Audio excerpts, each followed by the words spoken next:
This series even has a cuck. It is crazy.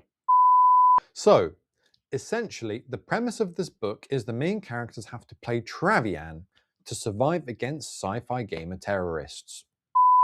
Hello everybody, I am Rue and this is my cozy corner of booktube, Rue with the Books. If you are new here, then welcome. It's fantastic to have you here. If you've been here before, then welcome back. It is always good to see a friendly face. Talking Books is my series in which I update you on all the books that I have read since the last episode, fill you in on what I am currently reading, as well as talk about what I plan to read in the near future. The last one I did was at the end of January, so it has been a little while, but I have actually been busy reading some pretty long books. I prefer to have enough stuff to talk about, enough books to cover per episode, rather than make small updates weekly like some other booktubers do. That's not a diss, everyone has their own style. It also gives me some breathing room in terms for other content that isn't books and book reviews, maybe some kind of more miscellaneous stuff, as I only have so much time to upload these days. Today's question is, what is your favorite book-to-screen adaptation? Ponder on that for a moment and leave a comment down below. Take a little moment to get warm, get snug, get comfy, grab a beverage to enjoy alongside this video, because you're going to be strapped in for a while as we talk about some absolutely amazing books. If you like books, you like booktube, and you like booktube content, be sure to press the like video down below and throw a subscrizzle my way. And anyway, without any further ado, let's talk about some books. What have I read?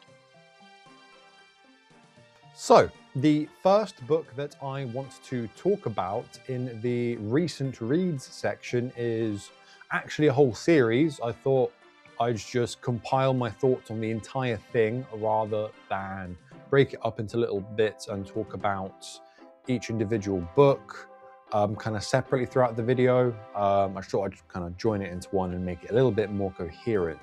Anyway, that is the Farseer Trilogy by Robin Hobb. So, for the most part, my entire February, aside from one book, was reading this absolute behemoth of a core fantasy series. That is the Farseer Trilogy by Robin Hobb. And the reason I call it a core fantasy series is because it's one that's really stood the test of time. I think it was published in the late 80s, early 90s, at least the start of it. And it really has stood the test of time because people still talk about this series and just how good it is. It's so overwhelmingly popular that I had to make it one of my 2026 goals to get around and read the whole series. I thought I'd break it up over the course of the year, but I just banged the whole thing out in February because I really could not help myself. I have done a whole series review as a video, so instead of doing a really in-depth summary in this Talking Books video, I will leave a card, so if you wish to go and watch that video, you can do so just at the click of a button. And in this video, I'll give some more brief thoughts on it to kind of condense everything down and just let you know what I thought. Right. So, this trilogy follows Fitz, or Fitz Chivalry Farseer, if you may. He is what one may call a royal bastard. That means that his father had him out of wedlock, or outside of the marriage, and that's left him in a bit of a predicament, a bit of a weird state, because he is technically a royal, but people don't like to view him as such. Anyway, Fitz is also able to use this special ability that is really heavily frowned upon in society, and that is called the Wit.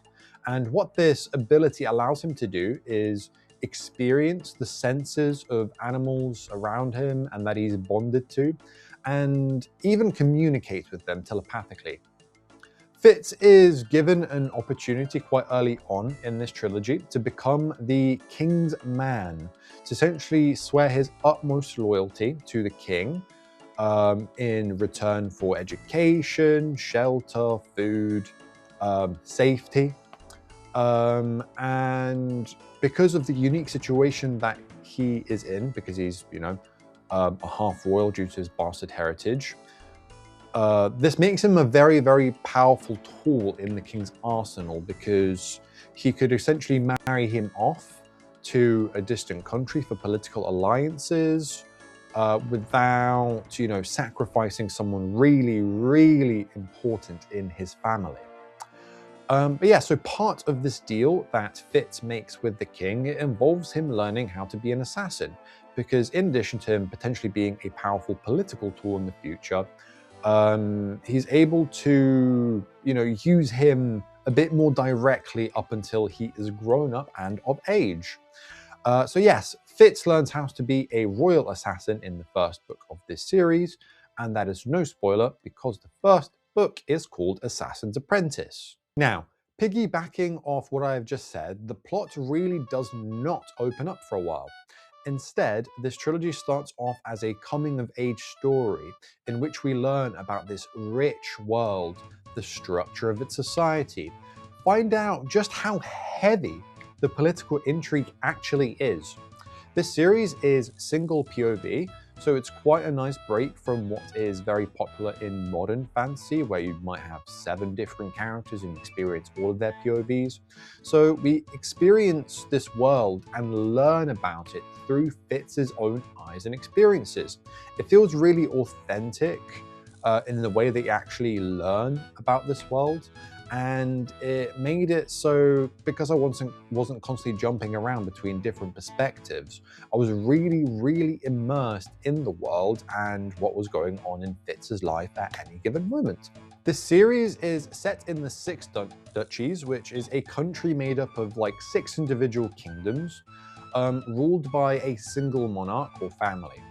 Essentially, the big thing that must be overcome throughout this trilogy is that there are these red ship raiders. You can kind of think of them as Vikings, and they're raiding coastal settlements along the 6 duchies and forging their people.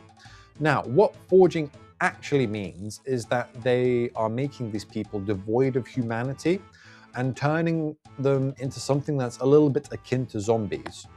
Forged people have to be eliminated as soon as they, because they kind of become a pest to society. They don't really have their own thoughts. They can act as highway robbers and just general pests. And sadly, there is just no saving them that anyone can figure out. Once it's happened, they are basically brainless and want to follow just their own basic survival instincts and I guess like selfishness, right? Now that I've talked about what this series is about, I want to give a summary of what I enjoyed about this series and what I did not. So, for the good. The world building in this series is incredibly rich. This is definitely the most immersive fantasy world that I have had the pleasure of experiencing and reading. Robin Hobb's character work is absolutely phenomenal too. I was happy for the characters, I was sad for the characters, I was angry, I was crying, I was laughing, I was crying from laughter. It had absolutely everything. This series even has a cuck. It is crazy.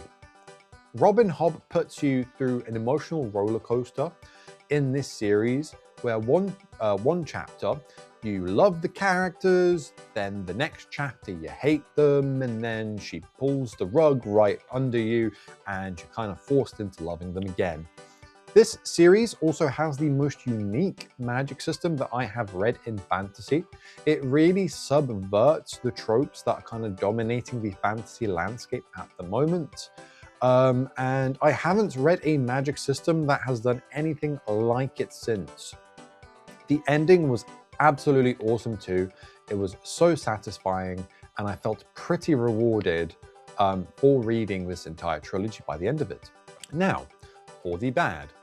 The main character, Fitz makes a lot of mistakes over this series, and he does a lot of very, very stupid things. One might actually say he is quite an idiot. It can be very jarring at the best and worst of times, and you really, really have to slow down and just be patient with him.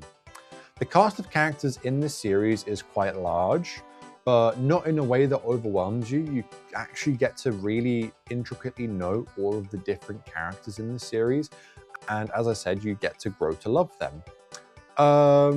The trilogy is quite long, almost Brandon Sanderson level, and unfortunately the pacing is quite bad. I think it's a good and a bad thing. I was really, really immersed in this world and I loved reading this trilogy. I didn't find myself wanting to rush to the finish, so I enjoyed the slower pacing, but it's definitely not for everybody. There are lots of moments in which things happen for the plot, which really, really slow down the pace further, and it can feel pretty frustrating if you're not in love with this world as much as I was. I mentioned in the last bit that the ending was awesome as well. There is a slight caveat to that, being that I really do wish it was longer. For the series and how long it is, as great as a payoff as it was, I needed to kind of enjoy those dopamine hits a little bit further. So I kind of just wish that overall, the ending was just a bit longer. Give me like an extra 10, 20 pages of the epilogue so I can really, really feel that reward of everything that has happened, all of the trials and tribulations, all of the misery that the characters have endured. So anyway, overall, I rate this series 4 stars out of 5, with the kind of asterisk there that I really don't think this is for everyone as good as it is. Alright, so next up I wish to talk about Operation Bounce House by Matt Dinniman. I did set aside some time right in the middle of book 2 of the Farseer Trilogy to pick up and read this one on release. My bank account is crying. But anyway, I love Dungeon Crawler Carl and Matt Dinniman's writing, so when I read the premise of this book, I was really, really excited about its release. So, what is Operation Bounce House about? Well, it follows Oliver. He is a guy that wants to live a simple life farming on his ranch and maybe play a gig with his band. He lives on an Earth-like planet called New Sonora. However, things do just tend to go a little bit sideways when the corporations of Earth launch Operation Bounce House, a mission to invade New Sonora to destroy the terrorist threat which doesn't actually exist. The corporations gear up gamers in various classes of mech suits, such as Recon, Heavy, Sniper, give them ammo, explosives, whatever tools possible for them to annihilate the civilians of New Sonora. The citizens of New Sonora are warned before this invasion begins, so that they can gear up, kind of fortify their bases and things like that, because gamers mowing them down with no challenge would be really, really boring for a game. As I say, this kind of acts like a little bit of a war game where these gamers are launching waves of troops to try and destroy the people of New Sonora. So having a little bit of challenge there is imperative, because essentially what the citizens of New Sonora have at their arsenal is a lot less impressive than these mech suits. But anyway, yeah, so it also lets the gamers strategize, fail, learn from their mistakes, improve and overcome to make each unrelenting wave more devastating, more difficult for the citizens to survive than the last. So, essentially, the premise of this book is the main characters have to play Travian to survive against sci-fi gamer terrorists.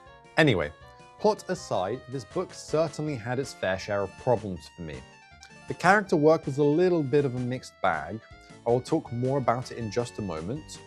I didn't really enjoy the start of this book that much. We got like some lore expositions about humanity settling on this planet, the problems they faced, which were actually, well, to be fair, they were quite big problems, but it just really didn't do it for me. It felt kind of lame. It didn't lean into the sci-fi hard enough.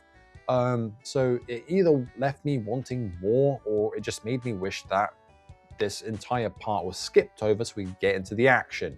When I really want to get into an exciting plot, taking a tangent to talk about these things wasn't the right play. I think Matt Dinniman kind of half-assed it too. If it was written with like the scientific ardor of Andy Weir and had me really hooked into the sci-fi elements, it could have worked. But it was written in a kind of like diary interview format, which had people that weren't really experts about these things talking about it. So as I said, it kind of felt a little bit lame, and it didn't lean into those sci-fi elements enough for it to be interesting for me. I think it took like half of the book for me to actually start enjoying it, which just, had me so frustrated. I think a good book should have you gripped by maybe like the 20 or 30% mark, or at least kind of getting interested in stuff. This book just did not do that for me. I feel like the action at times didn't hit either. With the premise of these mech suits, they weren't really utilized enough within the story. We had these different loadouts with different gear, equipment, abilities like explosives, sniping, getting in close and personal. They felt just a bit one-dimensional. To make the action exciting, we could have had some cool scenes with Oliver and his friends taking these things on like properly in Dungeon Crawler Carl style, where you really get to feel this kind of chaotic, visceral situation where anything can happen. Having like COD zombies style waves of dealing with them one after another. And then having to make these strategic decisions, showing the differences between how to deal with the various different types of mech. So like obviously dealing with a recon would be very different to dealing with a sniper, which would be very different to dealing with a heavy one. I didn't feel the kind of the presence of difference between them, and that was a shame because the whole premise just did not hit. So yeah, the whole selling point of this book was really underutilized for me, and it was just so frustrating. Now, to talk about the characters, let's talk about something good, please. I feel like the main character, Oliver, he definitely gets his share of moments. He's very clever, witty at times, petty and vengeful. He's able to dish out some sick burns. That makes sense for the situation that he is in. He is also somebody that is willing to sacrifice himself for his friends, for his people, for his family. He's very valiant. My main issue is that I feel like the side characters did not get enough spotlight. I just didn't find myself really caring about them, minus a couple. We had a whole group of people close to him in the same situation as him, but it felt like as the commander, he was practically the only one actually really doing anything. I would have enjoyed the other characters having more moments and feeling like they had more presence in the story, and feeling like their presence actually made a difference towards the ending and overcoming this big challenge that everybody was facing. There is one character, however, that definitely did get their moments to shine, and I have not talked about them yet. That is Roger, or Roger for short, who is the hive queen of like a load of autonomous honeybees.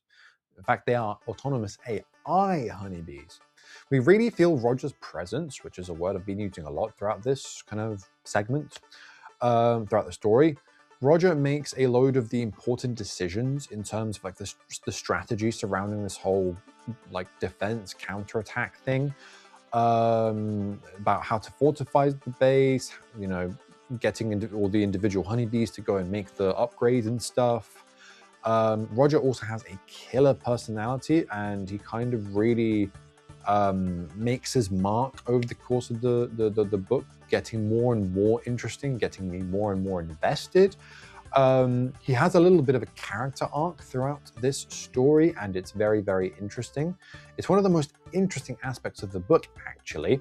And I think it was cool because it plays into the world building, shaping the rise of AI on Earth and how that was dealt with, its repercussions, and kind of showing maybe there's something a little bit more there in terms of why everything that's happening is actually happening. By the time I got about 70% of the way into the book, I was really sucked in. The ending is really, really crazy in typical Matt Dinniman fashion. I feel like he's an absolute master of just kind of snowballing things, building things up and up and up until everything that's happening is just so crazy, you can't pull yourself away and you just have to keep reading. So yes, I did really enjoy the ending. I think, I don't really want to say that it justified how lame the first half of the book was, but at least I was happy by the time I finished reading it. I was like, yes, thank you, Matt Dinniman, for saving this book with a solid ending. If you really like Matt Dinniman and you think that you can deal with the first half of this book being a bit boring for a good, satisfying conclusion, then sure, give it a go. However, I don't really recommend it otherwise. Overall, I rated Operation Bounce House by Matt Dinniman 3 stars out of 5. So the next book that I have read and that I want to talk about is In Ascension by Martin McInnes. I think the best one-sentence summary I can come up with for this book is it's like a low-stakes Project Hail Mary. So, this book follows a woman called Lay who has a little bit of a troubled childhood because of an abusive father. Lay gets into research, becoming a marine biologist who finds herself in the right place at the right time for a big, crazy discovery. This book follows her career in research, and it's an interesting character study in how one can get really, really sucked into their work when they kind of, really, really enjoy it. And her research kind of leads on to bigger and bigger things. But her childhood trauma, it follows her wherever she goes in terms of these complex family dynamics fueled by her not being able to be open and transparent about her work, and how it kind of detaches her from her family, does not give her that time she needs to spend with her family and kind of try to heal those wounds. But yeah, so that was quite interesting. One of the great things about this book is its mystery. It kind of compounds and builds over the course of this book because everything seems linked. From the bottom of the ocean floor to the vast expanse of the cosmos. It's a very interesting life that we follow in this book because it just gets crazier and crazier and crazier. There were some revelations in this book that kind of floored me, and I was so sucked in that it was actually crazy. I think this book might be for a very specific kind of person because while it does have the scientific rigor of Andy Weir, it doesn't lean in 100% to the science fiction for the sake of giving the reader a character exploration through a kind of literary lens. You have to enjoy the character exploration without craving all of the cool sci-fi stuff that this book is just shoving in your face. This book has really, really beautiful prose at times. You can tell that Martin McInnes really, really enjoys the act of writing and having these beautiful, nice, kind of rolling sentences.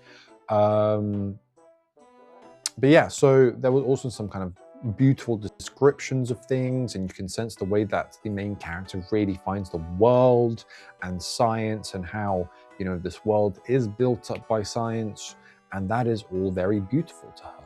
I'm kind of in the camp for which I want to say that I didn't really love the ending. It's somewhat open to interpretation, and it did feel a little bit chaotic, a little bit crazy, a little bit muddled at times, that it just had me a little bit lost and confused. I can see a direction that it could have headed in that would have left me far more satisfied with the conclusion. The kind of person that really loves a strong, concrete ending, As much as I do enjoy literary books, their endings can be a mixed bag for me because you never know what you're going to get. Overall, I did really enjoy this book. It was nice to read a science fiction novel with a good, solid mystery that could really suck me in, right after reading a massive behemoth of a fantasy series. It's not too long, and you can breeze right through it. I think it took me maybe about 5 days to read, so that's not too bad for me. I think that's on the kind of shorter end of my books. But yeah, overall, I rated this book 4 stars out of 5. The final book I want to talk about in the recent reads section of this video is Unspeakable Magic by Eyre. One of my 2026 reading goals is to catch up to / finish this series, because I'm not actually sure if we're going to get more after the final one. So I can replace this series as one of my kind of like in-between books and series type series with Dresden Files with Jim Butcher, because Mike's book reviews does not stop talking about that series, and I feel like I'm craving a little bit of urban fantasy to kind of switch things up a little bit. I've talked a lot about this series on my channel because I've been reading it for absolutely ages. One of the strong points of this series is that they are quite short and sweet books. You can just breeze right through them, each one being about 300 pages. But the asterisk there is that it's like 300 pages with size 40 font. So it doesn't even feel like 300 pages. You can literally, like, I go through those books in maybe like 3 days a pop, and that is ridiculously quick. This series follows Rosemary and Athena, who are a mother and daughter. They live in a town called Myrtlewood, which is a magical town set in England. Each book has its own mystery or mission that has to get resolved to get the town back to status quo, because, you know, when everything's going crazy, everyone's in danger, that's not good for these people, so it is up to Rosemary and Athena to resolve these things.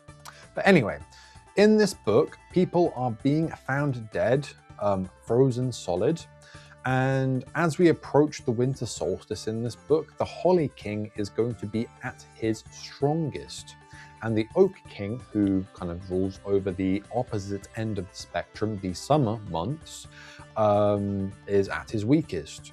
It's presented that the Holly King may be trying to kind of usurp this balance of power and cause eternal winter, which is really, really not good for humanity, because, you know, a lot of like crops rely on sunlight and the right temperature conditions. So this kind of ramps the stakes up a little bit to have a more kind of immediate problem that has to get resolved. In addition to this, Athena's girlfriend, Elise, has gone to the underworld and only left a short message which doesn't really explain much. So everyone's just left a little bit confused.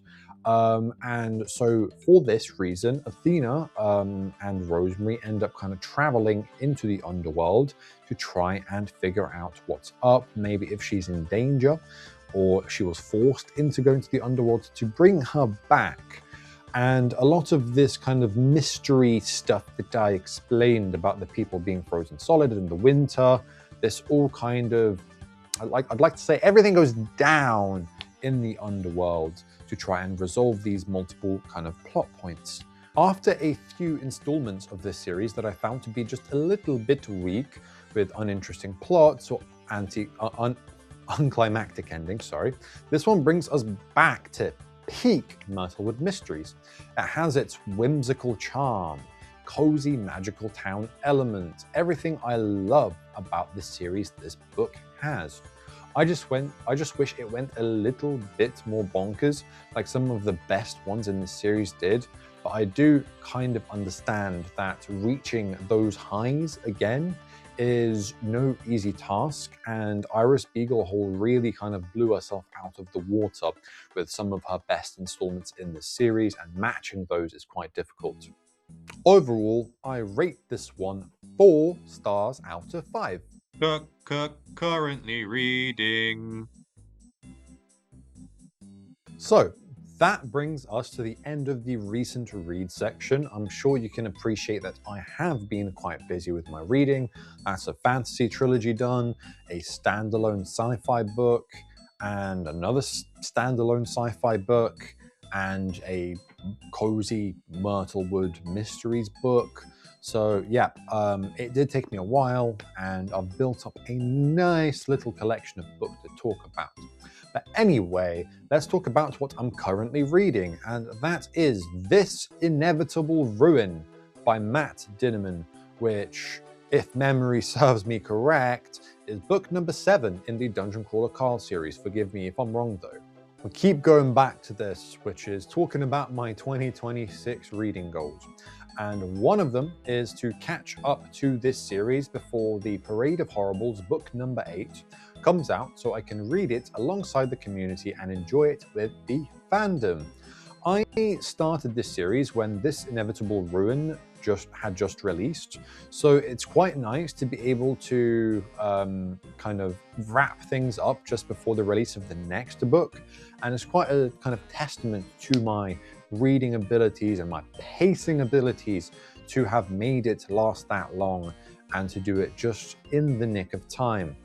I think it's going to be an absolutely amazing moment to take part of the discussion and enjoy it while we are at peak hype for this new Dungeon Crawler Carl book. It's kind of awesome though that I will have read this whole series in between book releases. To give a brief overview of Dungeon Crawler Carl, if you do not know what it's basically a lit RPG series where the characters get achievements, they open loot boxes, they level up, they choose character specializations, they make a lot of choices to essentially progress their character, kind of like an RPG game. Think Skyrim or Final Fantasy, or literally whatever RPG game you can think of, Zelda maybe, whatever. To give a short summary of the plot, basically, aliens have invaded Earth and they just straight up flattened everybody that was in a building or a vehicle. The survivors were given a choice to start civilization fresh, make new shelter, start growing crops, or basically enter the dungeon. If you make it far enough, you can get a pretty good contract that sees you survive quite far into the future, where you essentially end up working to continue running this crawl, or subsequent crawls. If you manage to clear the dungeon completely, which I don't think has ever happened before, you basically become the new ruler of this planet. So imagine you could be the emperor of Earth. You can clear all of the crawls. However, as this has not been done yet before in the history of the war, the whole crawl is also televised or live streamed. So the crawlers have to essentially make things exciting to have lots of people tune in and watch their perspective of this crawl, because fans and sponsors can send some pretty powerful loot boxes to the crawlers to further improve their chances of survival. Each floor of the crawl is different, and it's part of the reason why people still love this series and it hasn't gotten stale. Book 1 was quite good at the kind of overall exploration. Book 2 introduced quests and sub-stories. Book 6 leans heavily into card game mechanics. There's a lot of different stuff, and just everything keeps getting built up and up and up every single book to make a very vivid, vast dungeon crawler universe that is very, very engaging, thrilling, and exciting. It just gives you dopamine. It's just crazy how many dopamine hits you can experience over the course of the book, because Matt Dinniman does not slow down, and he just keeps firing the dopamine gun, bam, bam, bam, bam, bam. Anyway, summary aside, in this book we have finally made it to faction wars. This floor has kind of been built up and foreshadowed since as early as book 1 or 2. A lot of stuff that has happened over the course of this series has led up right to this point. So don't let me understate just how excited I am to actually finally read this book. I am only about 25% of the way into this one so far. It's probably had the longest start out of the series, so many characters that we are now invested in, incredibly high stakes, but I was never bored from the starting segment because Matt didn't on his dopamine gun just kept firing, couldn't stop. This book also does something a little bit different by giving short chapters from other POVs telling us about some of the more important tales of the past, especially those that have written in this specific book. I'll leave it there for now. I'll just finish off the card segment by saying that I am really enjoying this book so far. It's absolutely amazing. I will get to the full review out for this inevitable ruin. So, see you then, crawlerheads. You gotta read this, man!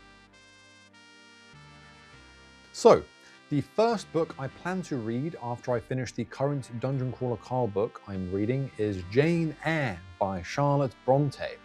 I don't think we could actually get a more different switch up in terms of vibe and messaging and whatever. I have a bit of a backstory as to how I ended up deciding to read this one. So in the UK, certain train stations have bookshelves in which you can swap books out or leave a bit of money to donate to various train station causes. I found this beautiful edition of Jane Eyre. See how beautiful that is? It's got this gorgeous kind of like marbled kitchen countertop kind of border to it. It's the Everyman edition. And it's got this very nice little kind of illustration on the front of Jane Eyre and Mr. Rotherham. So yeah, I really like this cover. It's got very small font, it's very dense, it's probably gonna take me ages to read.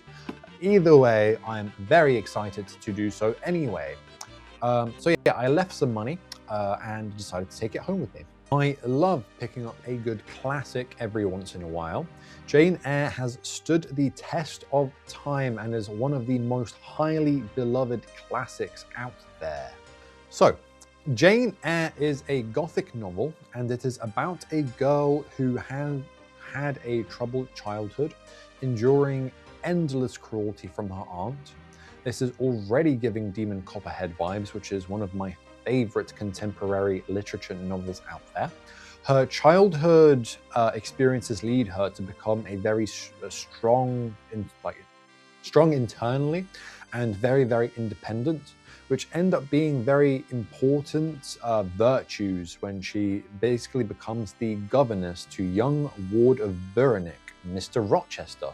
She ends up developing feelings for this fella. And in the midst of this, she discovers some dark, terrible secrets that lurk within Thornfield Hall. She has to make a choice to either stay with Mr. Rochester and live with the consequences, or follow her convictions and leave the man that she loves. I don't really read much romance, but I'm really excited about the kind of mystery elements that this book, this blurb alludes to. This book also heavily leans into aspects of equality and freedom. Charlotte Bronte was a bit of a pioneer, writing about such topics as a woman back in the mid-1800s. I'm excited to experience this story, but also to experience the literary importance at the time of this dark, alluring literary masterpiece. I have already talked on what Myrtlewood Mysteries is about in this video, so I won't bore you by going over the basics again. This is the final installment in this series as of March 2026, so I'm very excited to finish / catch up and complete one of my 2026 reading goals. I'm sure catching up will be bittersweet, but it moves me on to other wonderful things. Alrighty, and now we have the final book in the TBR section of this video, and that is Burst Serve Cold by Joe Abercrombie. This is the next book I will be reading after the Myrtlewood Mysteries book.